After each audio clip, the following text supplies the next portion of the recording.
अस्सलामुअलैकुम। आज का हमारा टॉपिक है सिंपल हार्मोनिक मोशन और इस पूरी मोशन को समझने के लिए हम सिंपल पेंडुलम की एग्जांपल को डिटेल में देखेंगे। इससे पहले हमने इसी मोशन को समझा था मैथ स्प्रिंग सिस्टम की मदद से। अगर आप वो वीडियो देखना चाहते हैं या इसके अलावा और भी किसी टॉपिक पर अपने इस पूरी बुक की कोई भी वीडियो देखना चाहते हैं तो यूट्यूब के सर्च बार पर अपने टॉपिक का नाम और चैनल का नाम लिख के सर्च करें तो उसके अंदर आपको आपकी कोई भी वीडियो मिल जाएगी इंशाल्लाह। और साथ में आपको न्यूमेरिकल्स की वीडियोस भी इसी तरीके से मिल सकती हैं। इस पूरी वीडियो के अंदर सबसे पहले हम इंट्रोडक्शन पढ़ेंगे। अगर आपने पहली वीडियो देखी हुई है तो जो उसका इंट्रो था वही इसका होगा, आप चाहे ये इंट्रो स्किप कर सकते हो। अगर आपने वो पहले वाली वीडियो नहीं देखी मैथ स्प्रिंग सिस्टम वाली तो आप ये कंप्लीट देखें। इंट्रोडक्शन में हम देखेंगे कि हमारी सिंपल हार्मोनिक मोशन एक्चुअली में कहाँ से आई, कैसे बनी। उसके बाद फिर इस टॉपिक को डिटेल से एक्सप्लेन किया जाएगा। फिर लास्ट पे आपको ये बताया जाएगा कि आपने इस टॉपिक को पेपर में लिखना कैसे है, कहाँ पर कौन सी हेडिंग देनी है, तो प्रेजेंटेशन के बारे में भी अच्छे से बात होगी। लास्ट पर आपको बताया जाएगा कि इस पूरे टॉपिक के अंदर जो जो उनसे शॉर्ट और एमसीक्यू पूछे जाते हैं ये भी इंशाल्लाह आपके साथ डिस्कस किए जाएंगे। तो वीडियो कंप्लीट देखें, अच्छी लगे तो शेयर भी करें, चैनल को सब्सक्राइब भी करें और कमेंट में मुझे बताएँ भी। स्टार्ट करते हैं अपने टॉपिक को। सिंपल हार्मोनिक मोशन तो ये क्या चीज़ है, इसको डायरेक्टली समझने से पहले आपको कुछ बैकग्राउंड में बातें पता होनी चाहिए जो आपने पहले पढ़ी हुई हैं।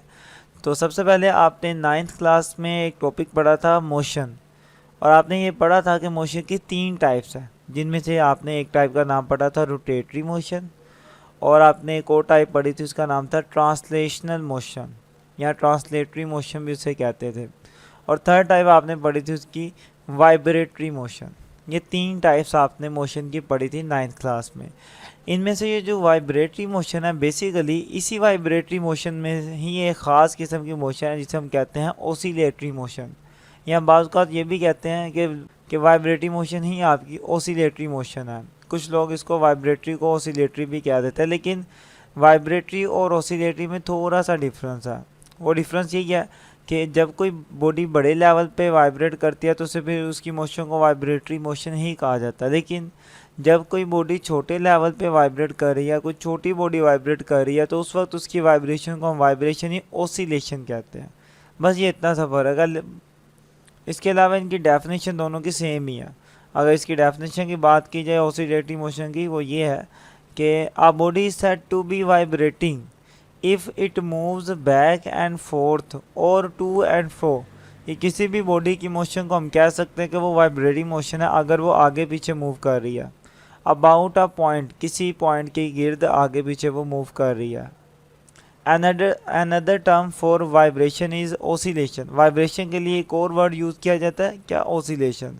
तो आपको मैंने पहले ही कहा था कि वाइब्रेटरी और ओसिलेशन सेम चीज़ें हैं मोस्टली, लेकिन इनमें जो फ़र्क है वो इतना ही है कि वाइब्रेटरी का वर्ड जब यूज़ किया जाता है तब किया जाता है जब कोई बॉडी बड़े लेवल पे वाइब्रेट कर रही हो। जब छोटी छोटी बॉडीज़ वाइब्रेट कर रही हो तो उसके लिए हम फिर ओसिलेशन या ओसिलेटरी मोशन को यूज़ करते हैं। बस ये इनमें इतना ख़ास फ़र्क नहीं है। नेक्स्ट, ये जो आपकी ओसिलेटरी मोशन है बेसिकली इसमें से ही कुछ ऐसी मोशंस हैं जिनको हम सिंपल हार्मोनिक मोशन कहते हैं। पहले इनकी कुछ एग्जांपल देख लेते हैं ओसिलेटरी मोशन की। जैसा कि पेंडुलम की मोशन भी ओसिलेटरी मोशन है। ये जो घड़ी का पेंडुलम है ये कभी आगे मूव करेगा कभी पीछे मूव करेगा, और ये मूव क्या कर रहा होता है, अपने फिक्स पॉइंट के आगे पीछे मूव कर रहा है। तो इसलिए हम कहते हैं कि इसकी मोशन भी हमारे पास ओसिलेटरी मोशन है। इसके अलावा हमारे पास जो ट्यूनिंग फोर्क है, ट्यूनिंग फोर्क, इसके ये जो बाजू होते हैं ये भी क्या करते हैं, कभी ऐसे खुल जाते हैं कभी ये क्लोज हो जाते हैं, तो इसके बाजू भी अपनी मीन पोजीशन के आगे पीछे मूव करते हैं। इसके अलावा एक और हमारे पास चीज़ है flapping of wings. Flapping of wings मतलब कि परिंदे जो अपने परों को फड़फड़ाते हैं ये भी आपकी वाइब्रेटरी मोशन में आता है। वो परिंदे के पर भी अपनी एक जगह के आगे पीछे या ऊपर नीचे मूव कर रहे होते हैं। और इसकी एग्जांपल देख लेते हैं कि स्ट्रिंग म्यूजिकल इंस्ट्रूमेंट, कि ऐसे इंस्ट्रूमेंट जिनमें तारें होती हैं, जैसे कि गिटार है, तो गिटार की जो तार है जब उसको हम वाइब्रेट करते हैं तो वो तार भी क्या करते हैं, ये तार है इसकी, तो कभी ये तार ऊपर जाती है कभी नीचे आती है, तो इस तरीके से वाइब्रेशन होती है तार के अंदर। तो इसलिए हम कहते हैं कि इनकी मोशन भी क्या है, वाइब्रेटरी मोशन है, या फिर ओसिलेटरी मोशन भी कह सकते हो आप। हमने वाइब्रेटरी को पढ़ा, उसकी ऑसिलेटरी मोशन को भी देख लिया और उसकी कुछ एग्जांपल से उसको समझ भी लिया कि ये मोशन होती किस तरह की है। अब ऑसिलेटरी मोशन में ही कुछ ऐसी मोशन है जिनको हम सिंपल हार्मोनिक मोशन कहते हैं। ठीक है, तो ऑसिलेटरी मोशन की ही एक ख़ास किस्म है जिसे हम कहते हैं सिंपल हार्मोनिक मोशन। तो आपके सामने मैंने काफ़ी एग्जांपल लिखी हैं, ये चारों एग्जांपल है ऑसिलेटरी मोशन की, लेकिन ये चारों की चारों सिंपल हार्मोनिक मोशन नहीं हो सकती। सिंपल हार्मोनिक मोशन के लिए क्या चीज़ें ज़रूरी हैं और कब किसी मोशन को हम सिंपल हार्मोनिक मोशन कहते हैं, अब इसको ज़रा हम डिटेल में देखते हैं कि ऐसी कौन सी वजह है जिस वजह से हम किसी भी बॉडी की वाइब्रेटरी मोशन को सिंपल हार्मोनिक मोशन कहते हैं। तो अब हम इसको डिस्कस करेंगे। सिंपल हार्मोनिक मोशन, तो पहले इसकी डेफिनेशन को अंडरस्टैंड करेंगे, फिर सिंपल हार्मोनिक मोशन को पेंडुलम की मदद से ज़्यादा अच्छे से समझने की कोशिश करेंगे। तो बात करते हैं इसकी डेफिनेशन की। तो ये है उसकी डेफिनेशन, लिखा हुआ है simple harmonic motion occur when the, कि किसी भी बॉडी की जो मोशन है वो सिंपल हार्मोनिक मोशन उस वक्त होगी व्हेन दी नेट फोर्स या फिर acceleration, when the net force is directly proportional to the displacement from the mean position.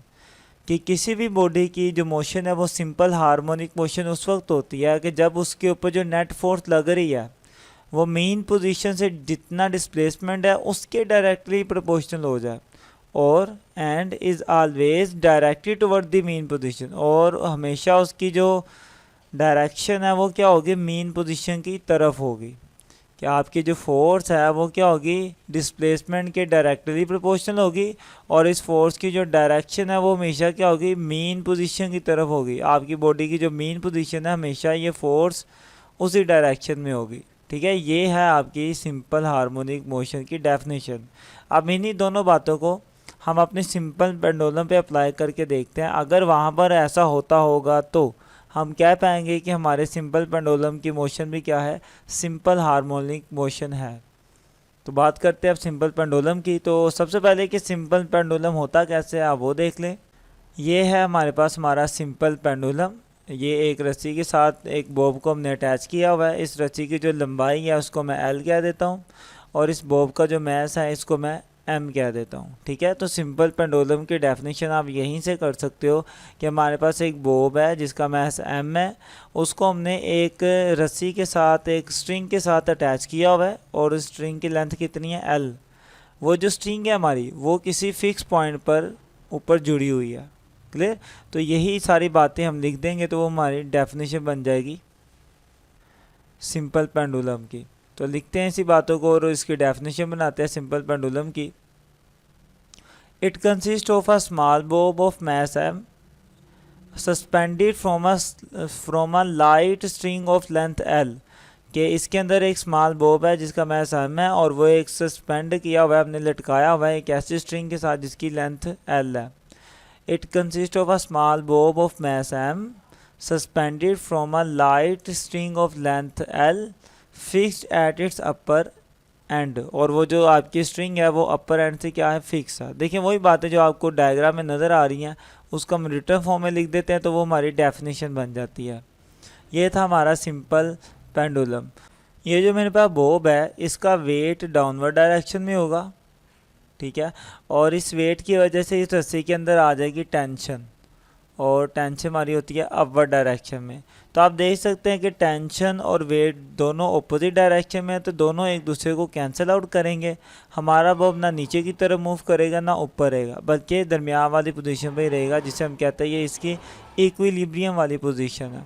इसी बात को अब हमने लिख दिया कि इन इक्विलिब्रियम पोजीशन O, आप इस पोजीशन को कोई नाम दे दो, मैं इस पोजीशन को O का नाम दे देता हूँ।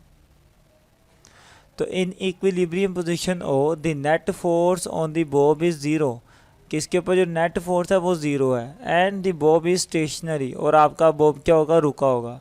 अब नेट फोर्स ज़ीरो क्यों वो आपको बता दिया, क्योंकि टेंशन और वेट तो एक दूसरे को कैंसिल कर देंगे, तो ओवरऑल कोई फोर्स इस पर बचेगी नहीं, तो नेट फोर्स ज़ीरो हो जाएगी और बॉब हमारा क्या रहेगा, स्टेशनरी रहेगा। अब आप यूँ करें कि मैं अपने इस पेंडुलम को उठा के थोड़ा दूर ले जाता हूँ, तो मैं उसे यहाँ पर ले आया, इस वाली पोजीशन को हम नाम दे देते हैं A का। इस वाली पोजीशन को मैं ए का नाम दे देता हूँ, पोजीशन ए पर आ गया बॉब।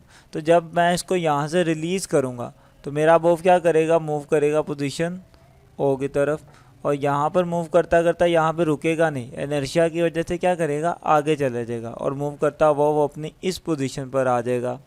इस पोजीशन को भी नाम दे देते हैं, इस पोजीशन को मैं बी का नाम दे देता हूँ। अगेन मेरा बॉब जब यहाँ पर पहुँचेगा तो फिर क्या करेगा, दोबारा से मूव करना स्टार्ट कर देगा, कहाँ पर, अपनी मेन पोजीशन की तरफ। क्लियर। तो इस तरीके से मेरा ये जो पेंडुलम है ये मूव करता रहेगा और जब इसकी एनर्जी ख़त्म हो जाएगी तो ये दोबारा अपनी मेन पोजीशन पर आके रुक जाएगा। अब हमें ये चेक करना है कि हमारे इस पेंडुलम की जो मोशन है वो सिंपल हार्मोनिक मोशन है कि नहीं है। अब हम इसको थोड़ा डिटेल में देखते हैं। एक चीज़ आप ध्यान में रखें कि आपका जो पेंडुलम यहाँ से यहाँ जितना मैंने मूव करा था, इसको मैं कहता हूँ कि ये एंगल थीटा, जितना एंगल बनेगा इसकी मेन पोजीशन में और इसके दरमियान, उसे हम एंगल थीटा कह देते हैं। जितना एंगल हुआ उतना मैंने इसे मूव किया। क्लियर। यहाँ पर एक कॉन्सेप्ट है जो आपको आना चाहिए। देखिए, जब मेरा बॉब यहाँ था तब भी वो मूव करा अपनी मिड पोजीशन की तरफ, और जब वो यहाँ था तब भी वो मूव करा अपनी मेन पोजीशन की तरफ। तो कोई ना कोई फोर्स तो इसके ऊपर लग रही है ना, जिसकी वजह से ये मूव कर रहा है।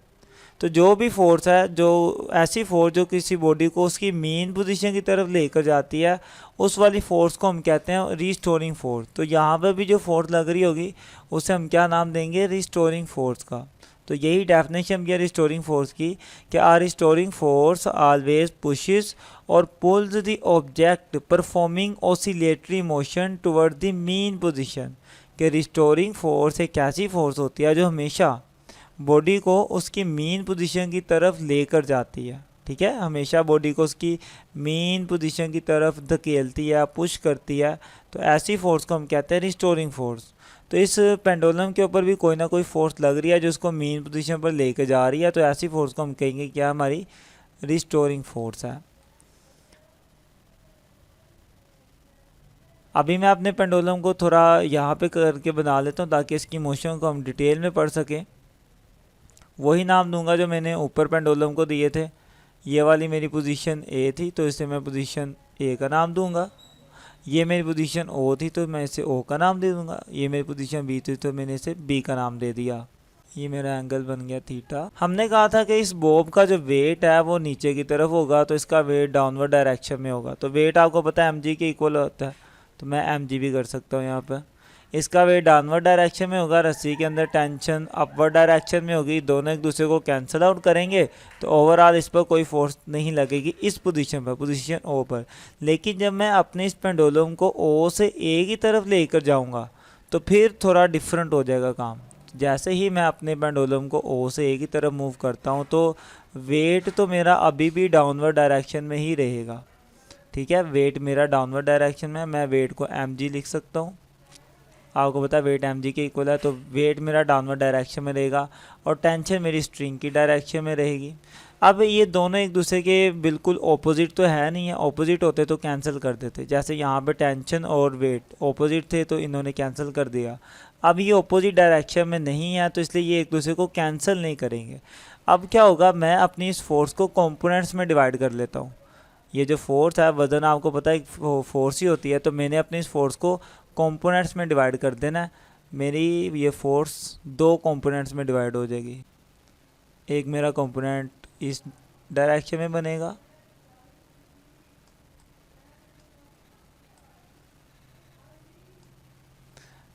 एक मेरा कंपोनेंट बनेगा स्ट्रेट डायरेक्शन में।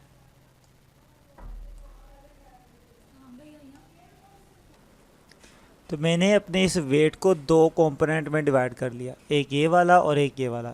ये जो कंपोनेंट है ये होगा मेरा mg कोस थीटा और जो ये कंपोनेंट है मेरा ये होगा mg साइन थीटा।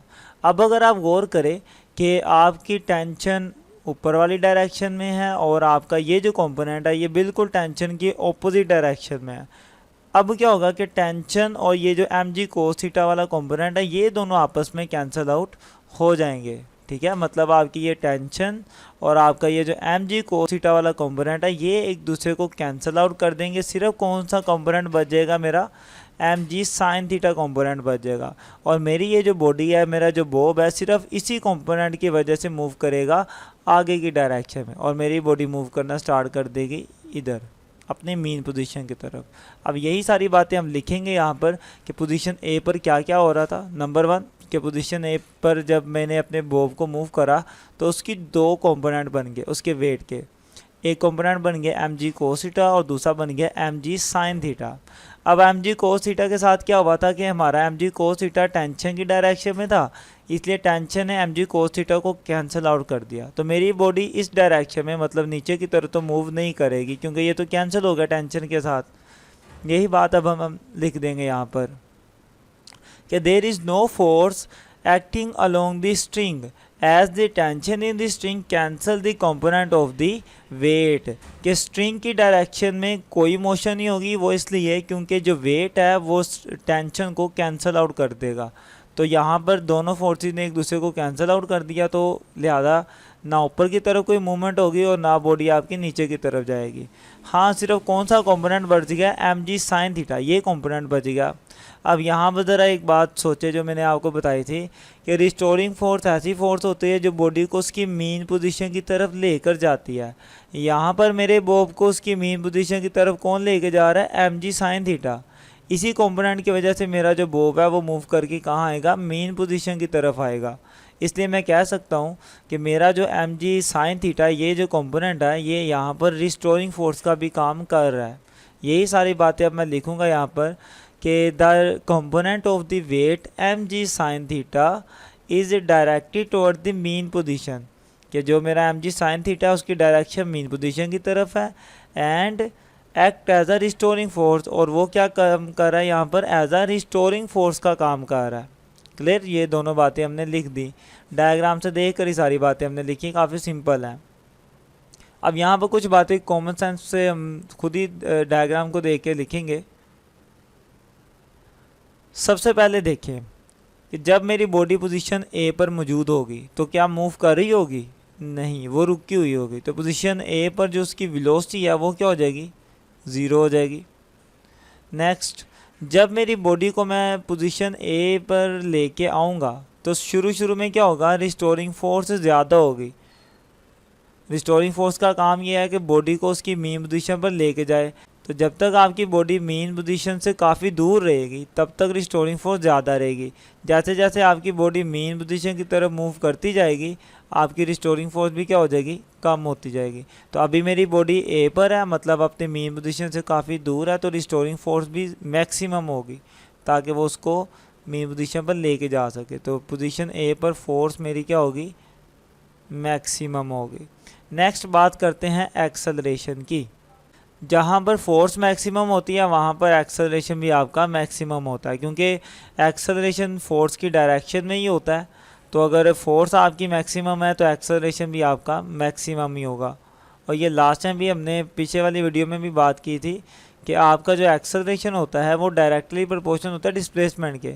आप देख सकते हो कि मीन पोजीशन से लेकर आपकी जो एक्सट्रीम पोजीशन है वहाँ तक डिस्प्लेसमेंट मैक्सिमम है, तो एक्सेलरेशन भी क्या होगा, मैक्सिमम होगा। ठीक है, ये सारी बातें हमें यहीं से देखकर डायग्राम से पता चल रही थी तो ये हमने लिख ली। तो जो जो पोजीशन ए पर काम हो रहा था वो तो हमने कर लिया।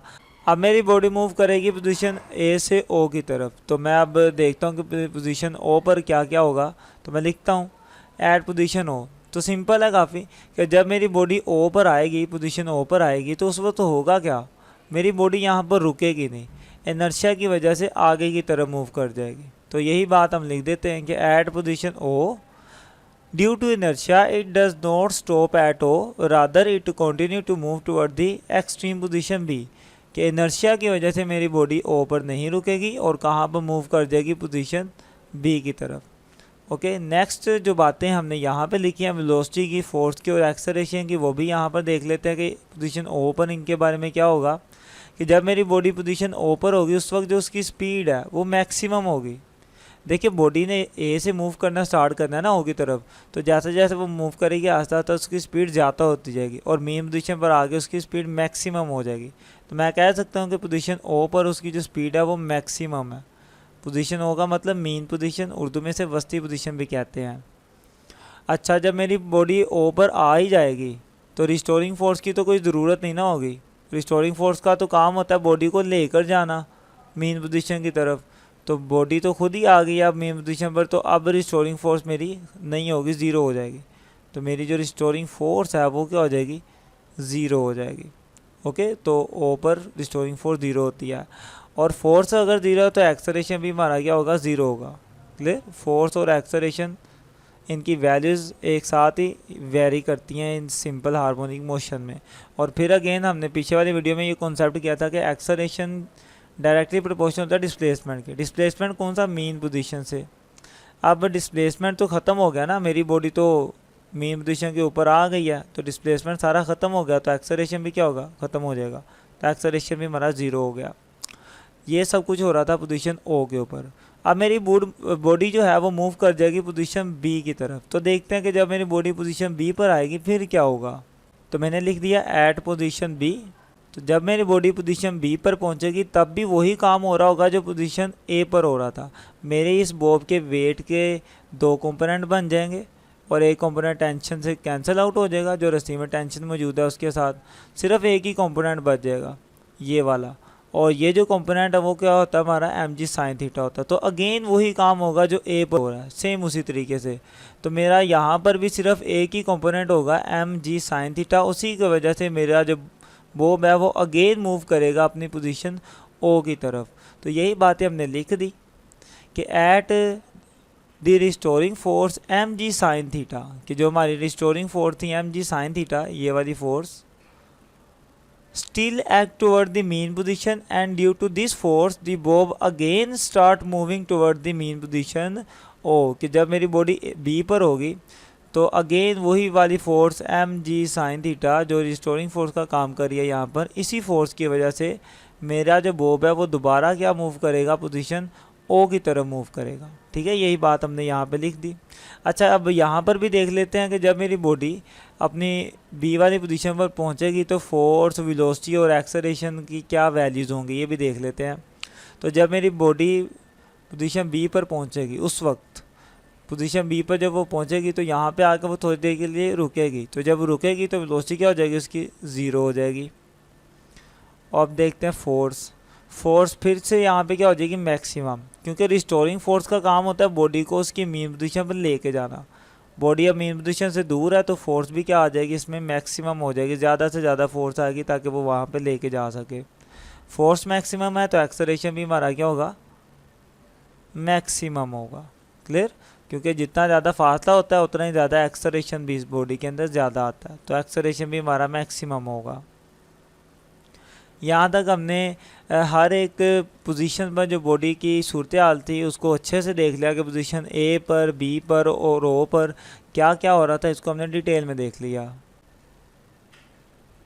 तो इस सारी डिस्कशन से कुछ बातें हैं जो आपको क्लियर हो जानी चाहिए। आपने देखा कि जब भी मेरी बॉडी एक्सट्रीम पोजीशन पर आती है, चाहे ए पर आए चाहे बी पर आए, हर वक्त वो बॉडी के ऊपर जो फोर्स है उसे कहाँ पे लेके जा रही होती है, मेन पोजीशन की तरफ लेके जा रही होती है।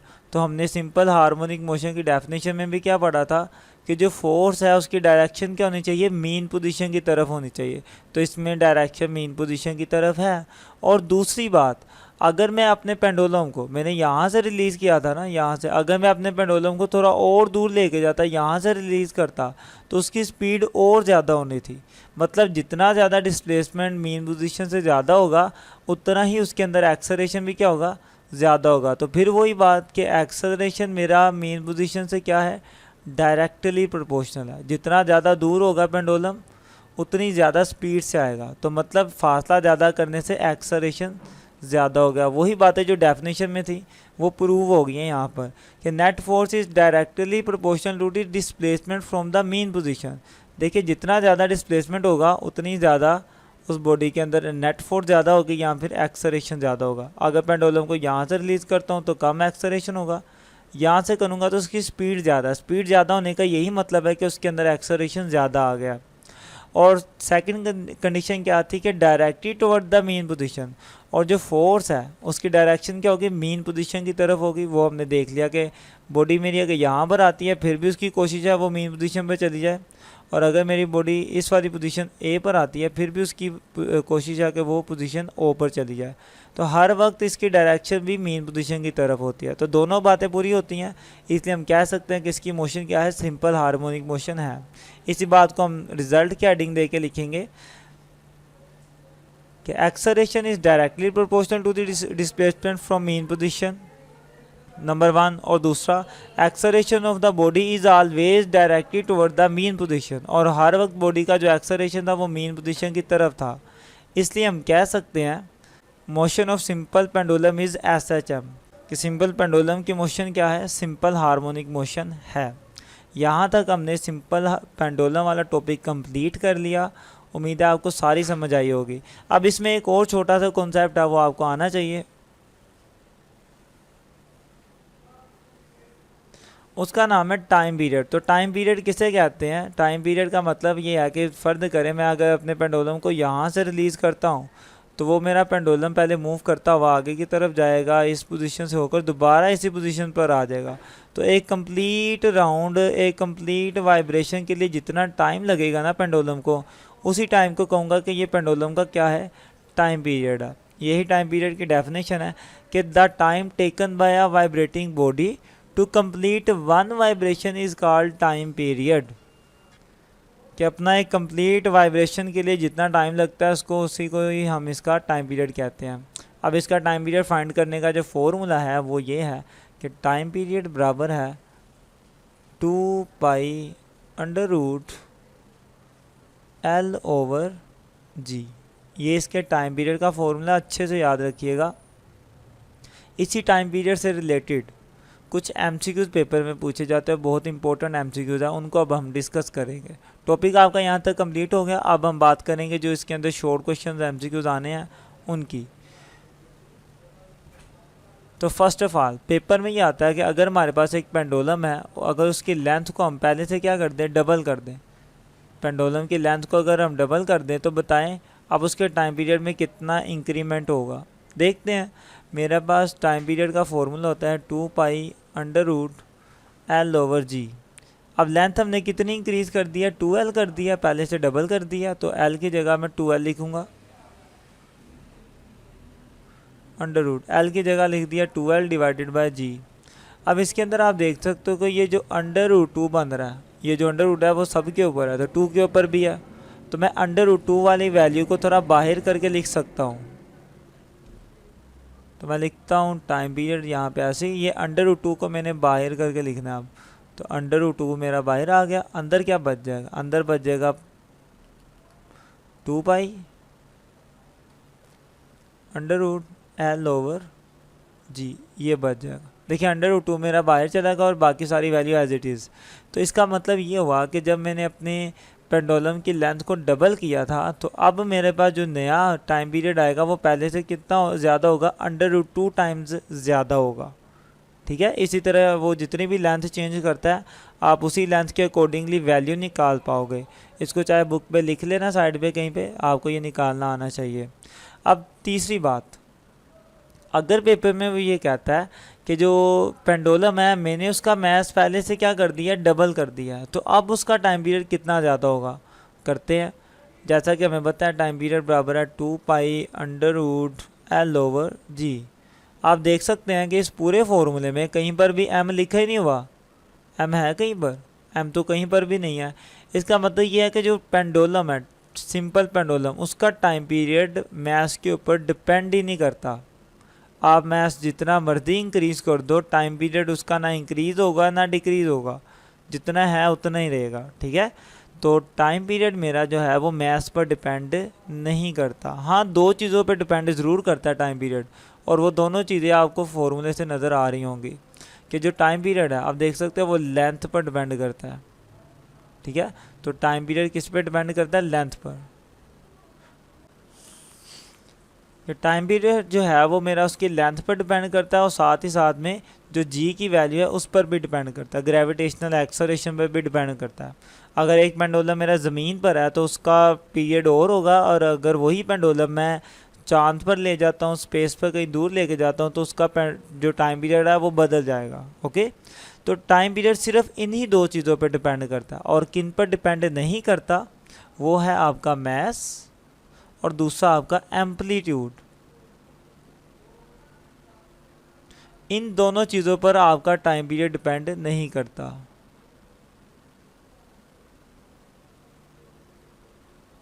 ये चीज़ भी आप साइड पे लिख लेना, बुक पे साइड पे शायद किसी बॉक्स में लिखी भी होगी, आपको नज़र आ जाएगी कि टाइम पीरियड आपका मैस और एम्पलीट्यूड पर डिपेंड नहीं करता। मैस की तो समझ आ गई ना, कि मेरे पास अगर ये पेंडुलम है, उसका पहले मैस इतना था, मैं अगर इसका मैस इंक्रीज़ कर देता हूँ, बड़े वाला बॉल लगा देता हूँ, तब भी कोई फ़र्क नहीं पड़ेगा, मेरा जो टाइम पीरियड इसका है था उतना ही रहेगा।